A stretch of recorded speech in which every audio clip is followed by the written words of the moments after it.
puțin pietrele. Cât mi-am dorit să ajung în zona asta de Cornwall, în special la muntele ăsta, St. Michael's Mount.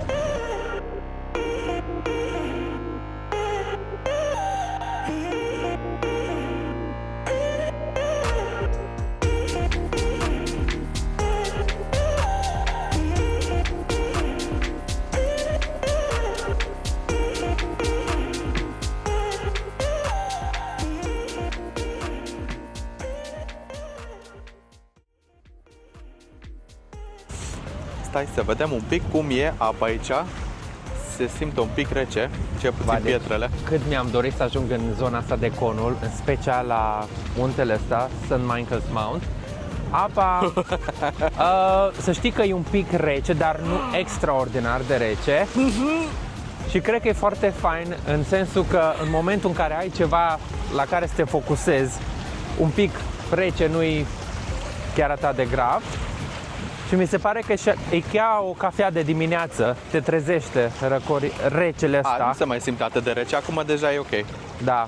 Cred că prima dată când intri din căldură, adică e rece, dar e plăcut. Na. Asta la Total Reflux, drumul ăsta merge până la castel. Noi nu o să mergem atât de mult. Păi hai să vedem până unde putem să mergem în... Hai să că vedem. Nu pare foarte, foarte adânc apa aici. Nu, dar cu cât mergi mai încolo, cu atâta. Cred că până la genunchi, dar deja s-a retras apa destul de mult. Cred că la ora 1 da. o să iasă poteca din apă. Ca să faci o baie, cred că ar fi rece, dar așa cu picioarele să filmezi un pic e ok. Nu știu dacă ar fi neapărat rece să faci o baie, dar decât te obișnuiești în 5 minute când ești în apă, pentru că noi acum am stat afară în căldură. Hai să vedem cât putem să mergem fără să ajungă apă prea sus. Doar că vin niște valori mici și mi-ajunge la pantaloni, așa că cam atât. Dar în mod normal, dacă mai stai o oră, se retrage destul de mult.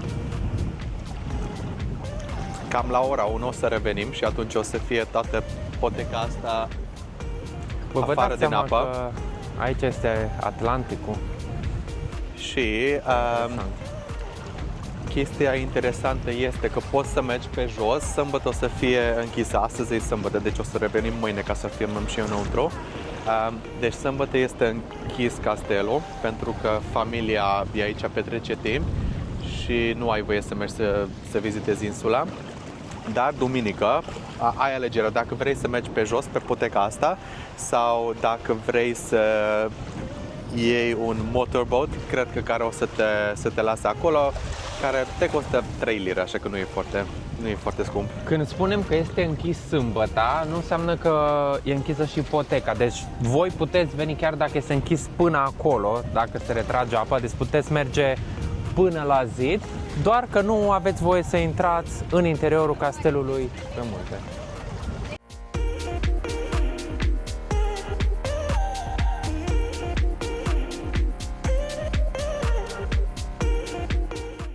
Dar după cum vedeți, apa este extrem de clară și curată, se vede poteca până în jos și se vede și fundul.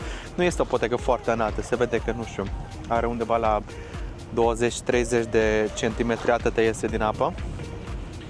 Doar că se sparg valurile pe margine și atunci te stropește puțin, dar nu mă deranjează. Ce vă recomand, dacă veniți pe cărarea asta, să vă luați totuși un short de baie.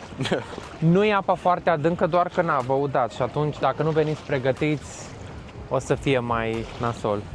Dar în rest, e super faină experiența, să vezi că poți să intri în Oceanul Atlantic pe o potecă din asta care e foarte bine făcută. Văd că nu o sparge valurile. Ai muntele ăla mic, de nu știu de ce spune munte, deși e un deal, dar e foarte fain localizat, castelul ăla acolo sus și în spate ai satul ăsta drăguț. Și să nu uităm să menționăm că există și în Franța Mont Saint-Michel, care evident că este mai mare, mai frumoasă, mai faină arhitectura ca asta, dar eu zic că pentru o excursie de weekend în Anglia e perfect și asta, Mont Saint-Michel din Anglia sau Mont Saint-Michel din Franța.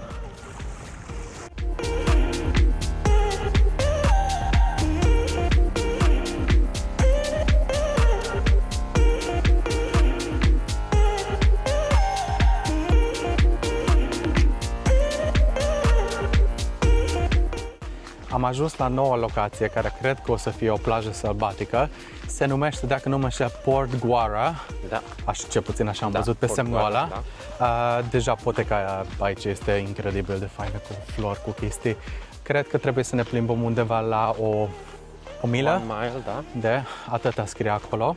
Și este o parcare aici sus, care cred că este terenul cuiva și bărbatul mai în vârstă. E foarte, foarte prietenos. E 3 lire ca să parchezi aici toată ziua. El închide poarta la ora 7.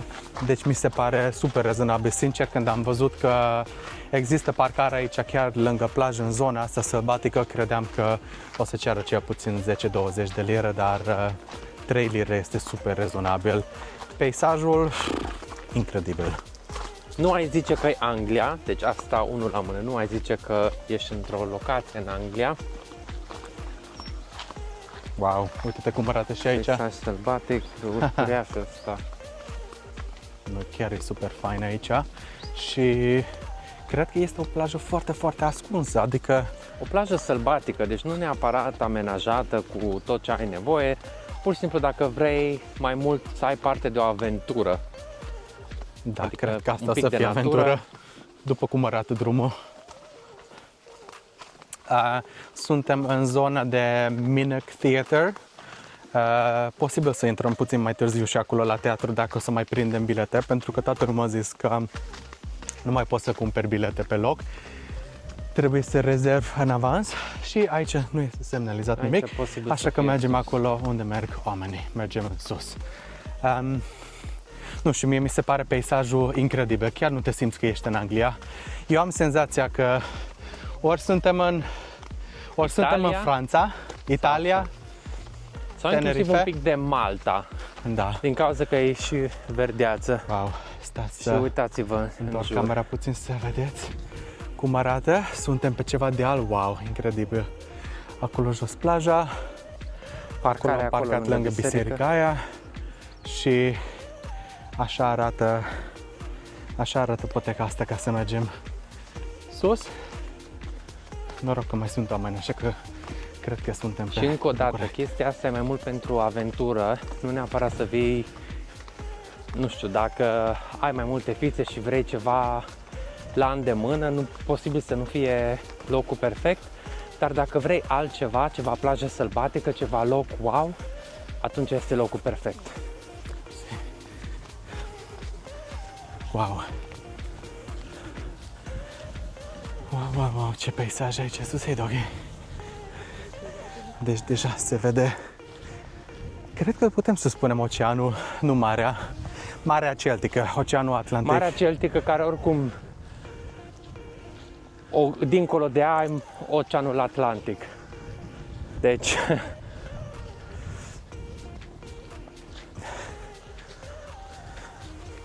Sper sau cred că ne apropiem de plajă. Acum văd mai multe persoane care se plimbă aici pe poteca asta, deci este un peisaj de vis. Verde tot ce vezi pe partea asta, albastru pe stânga. Wow, zis.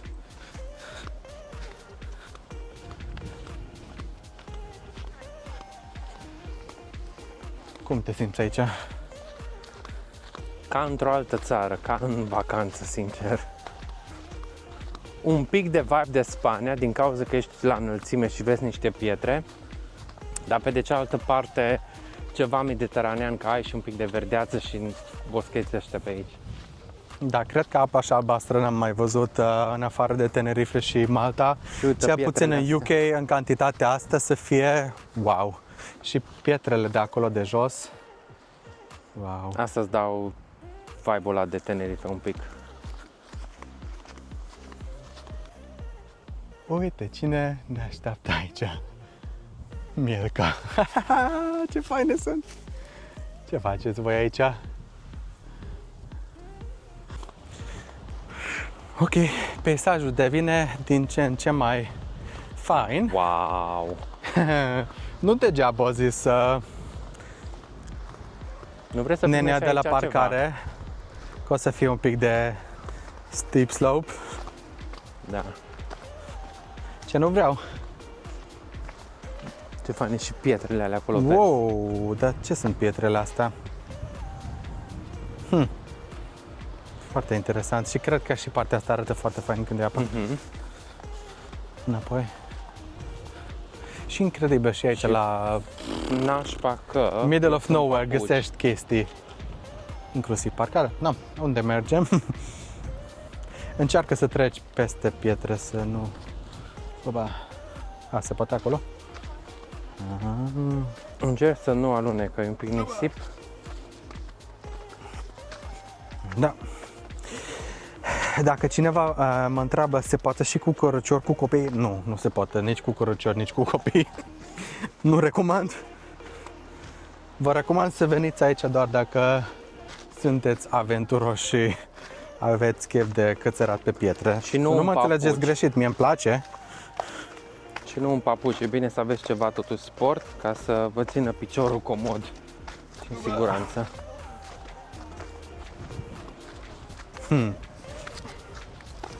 Da, e puțin mai interesant aici. Opa. Alunecă praful puțin? Da.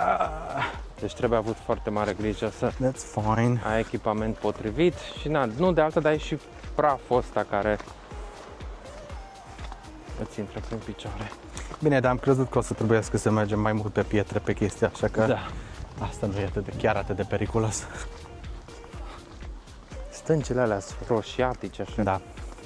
Cred că o să scot și drona când ajungem jos Da. ca să văd cum arată și de sus, pe care o să punem aici pe filmarea asta, ca să vedeți și voi cum arată coasta englezească de sus. Și dacă se vede atât de fain de sus cum se vede de aici, o să fie wow, wow, wow.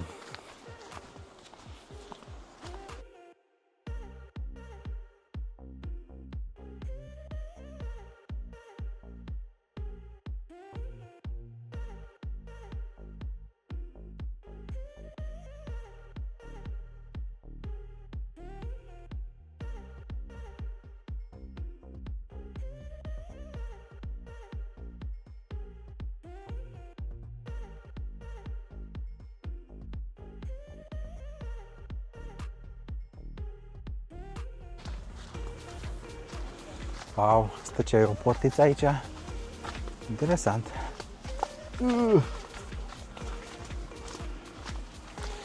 Nu știu cum să zic, dar din punct de vedere a peisajului, până acum este una dintre cele mai frumoase poteci pe care am fost ca să mergem la o plajă.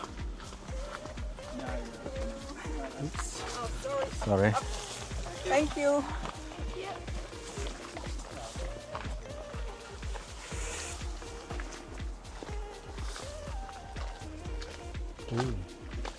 Cineva are o casă acolo, ai văzut? Da. Avea o casă cineva acolo. E foarte fain să ai o casă aici. Dar nu știu dacă a fost o idee neapărat extrem de bună ca să venim cu Papuci. papucii ăștia. Nu cred că ne-am așteptat la chestiile astea, la treptele astea și la coborâșul ăsta. Fiu, dar și casa asta Deci aici. asta, casa asta e foarte faină. Dacă nu vrei să ai vecini, if you hate people,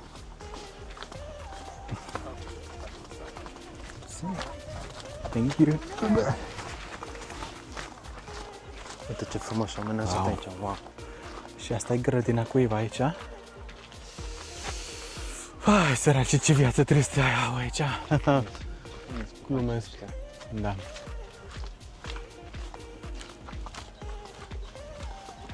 Anglia, o țară frumoasă pe care Ce e asta? mulți români nu o știu.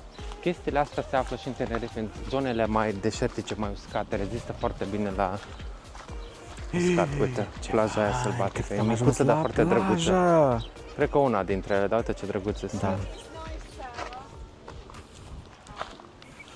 Nu, Deci, cred că am găsit punctul culminant al plajei.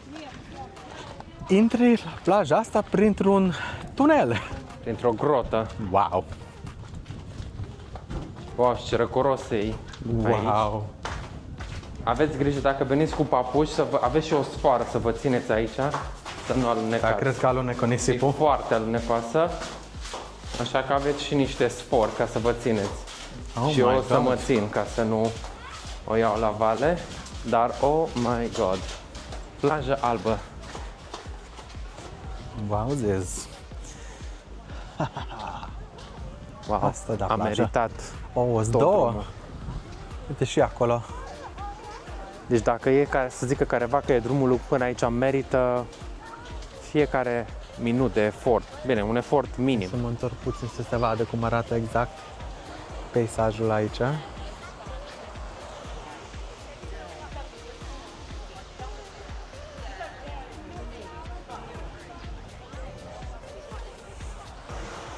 Deci încă așa peisaj nu am mai văzut în Anglia. Oricum, auzeam și am văzut din poze și videoclipuri Cornwall, dar nu mă așteptam la asta. Bine, Bine, e rece din cauza că e Venim foarte din cald pădure. sus. Ei, e Dar un pic ce- rece la intrare, dar foarte curat. Uite ce... Hai! Primele 5 secunde Da. mai... Urmă-i... Na, uite, sunt și oameni în apă, deci... Da? Adică e păcat să vii până aici să nu intri un pic în apă. Măcar așa, până la picioare, până la glezne, până la genunchi. Cred că după 10 minute, dacă nu ești cu fițe și te Pentru obișnuiești mine cu e apa, rece, deci eu nu m-aș băga cu totul, dar așa să o testez cu degetul, cum se zice în România, e perfect. te obișnuiești.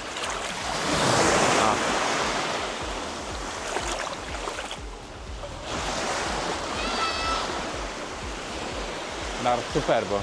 Oricum poți să faci plajă, poți să te bucuri de soare, de peisaj, iar când te încălzești prea tare, faci așa, te răcorești un pic la picioare și perfect. Uitați-vă ce fain e peisajul ăsta în jur. Cred că deja încep să... Da, încet să te mă obișnuiesc obișnuiești cu cu apa. Acum nu mai pare atât de rece.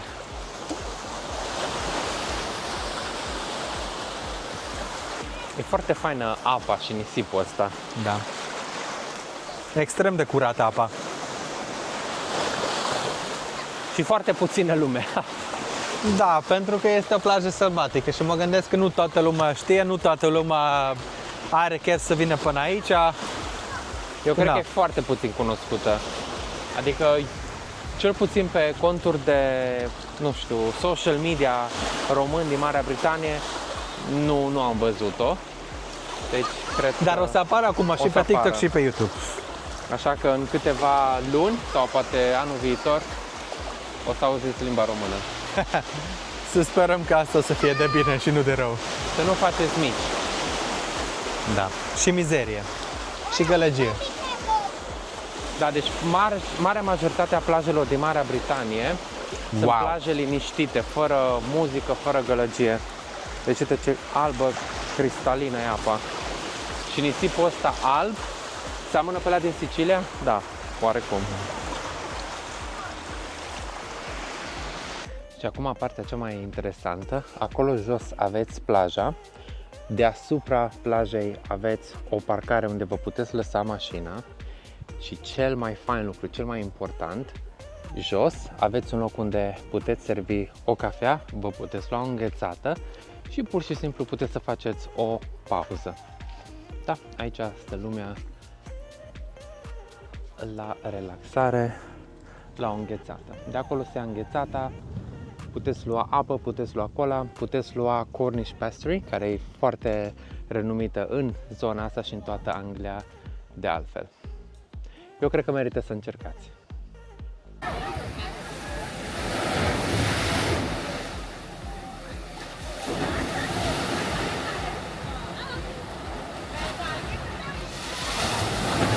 Salutare din nou!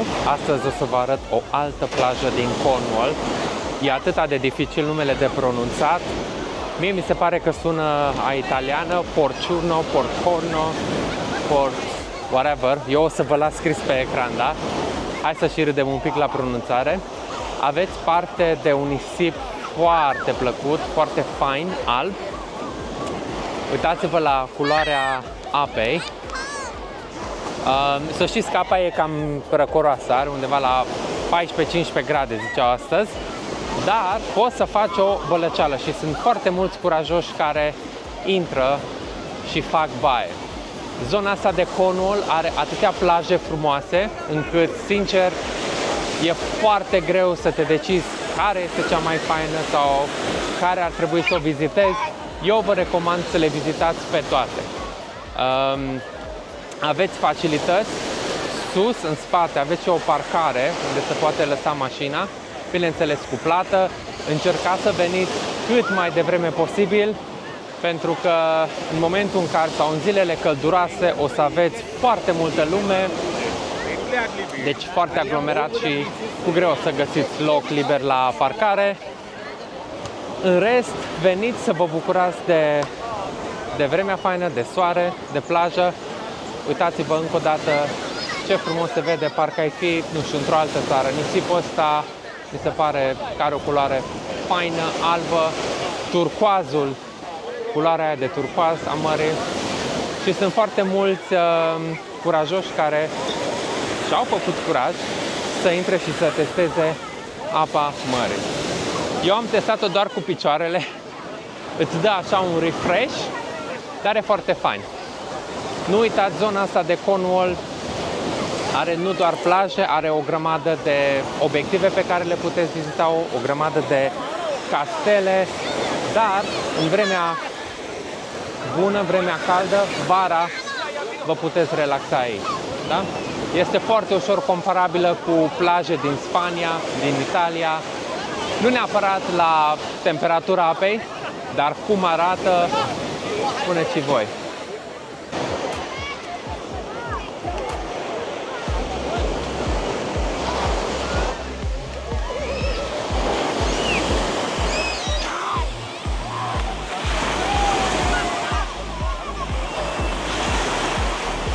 Ce mi se pare mie foarte frumos și plăcut în zona asta de Cornwall, aș și numi o riviera engleză. Și o să vă spun un lucru, sunt atâtea plaje în jur, cu nume foarte diferite, destul de greu de pronunțat, dar care arată spectaculos. Sunt unele plaje, unele mai sălbatice, unele mai puțin știute, și chiar am discutat cu o doamnă englezoaică, de vârsta a doua, spune, care m-a întrebat de ce filmez. Am filmat și cu drona, da? Și a spus că m-a întrebat care este scopul, vrei să le promovezi sau care ar fi ideea din spatele filmării. Și am spus că vreau să creez conținut pentru social media ca să fac lucrurile astea mai mult cunoscute. Și m-a rugat următorul lucru. Nu vrem să vină foarte multă lume, vin aici de peste 15 ani și vreau să rămână așa, vreau să rămână sălbatică, mai puțin cunoscută. Eu, în schimb, vă arăt locuri faine, plaje pe care, sincer, merită să le vizitați. Uitați-vă puțin în jur ce frumos arată. Aveți peisaje, aveți plajă, bineînțeles, apa e un pic mai răcoroasă, dar haideți să descoperim riviera engleză împreună, haideți să descoperim Anglia și haideți să ne bucurăm de timpul ăsta fain, de vara, atâta cât este în Anglia. Ieșiți din casă, bucurați-vă, vizitați Cornwall, este o zonă, mie mi se pare una dintre cele mai frumoase zone din Anglia, pentru că ai plaje, ai peisaje, ai mâncare bună, da? Încercați mâncarea locală.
Iar dacă vreți să faceți un pic de mișcare, aveți și niște scări fix lângă plajă, de unde vă puteți face niște poze și niște filmări super instagramabile. Eu acum sunt pe cărarea asta și haideți să vă arăt cum arată. Da? Poți îmbina mișcarea cu marea și vă puteți cățăra până acolo sus, iar priveliștea arată demențială.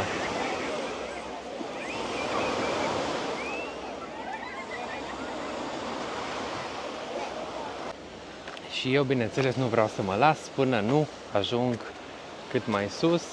Unul la mână, vreau să văd cum se vede view de sus și vreau să fac și un pic de mișcare.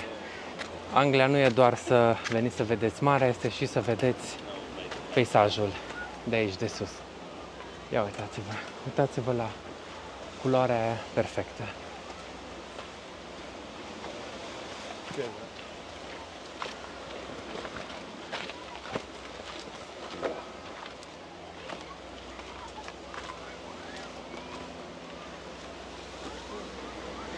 Haide, mai avem încă un pic. Dar și de sus, plaja. Ce-ți trebuie mai mult? Nu trebuie să cheltui foarte mult ca să ajungi în Spania sau în Italia. Bineînțeles, dacă ai doar câteva zile libere. You can come on. Trebuie să aveți grijă că e destul de îngustă căruia asta, așa că nu trebuie să dați câteodată prioritate celor care coboară sau îi vă dau vouă. Oricum sunt niște bare pe aici de care vă puteți ajuta. Și ultima porțiune, hai să o cucerim. Hai să vedem plaja asta perfectă, la care nici acum n-am învățat să-i spun numele. Mie îmi sună italiană, Porciuro. Dar, ia uitați-vă ce frumos arată.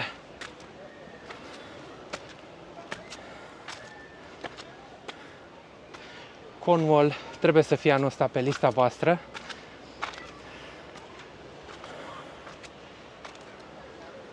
Ia uitați, se vede tot golful ăsta. Și eu trebuie să am grijă și pe unde calc, la scări.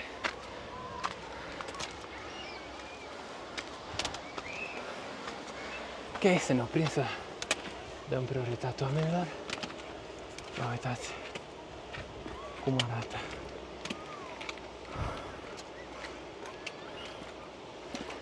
Și cei care vă plângeți că scările sunt grele, uitați-vă la domnii ăștia. Au undeva spre 50-60 de ani și fac mișcare, da? Așa că să nu vă aud că vă plângeți că e de urcat. Asta nu trebuie să o faceți neapărat, doar că dacă ajungeți aici ar fi păcat și vreți să vă faceți niște poze wow, da? Să arătați lumii pe unde ați umblat, vă recomand cu tot dragul să urcați. Gata, am ajuns. Și acum, tot ce e în spatele meu, liniște, puteți sta aici. E un aer, sincer, am senzația că sunt într-o altă țară. Hai să vă arăt aici cum arată.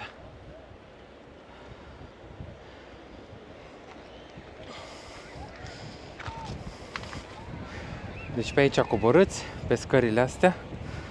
Trebuie avut un pic grijă, dar veți fi recompensați cu un peisaj extraordinar de frumos.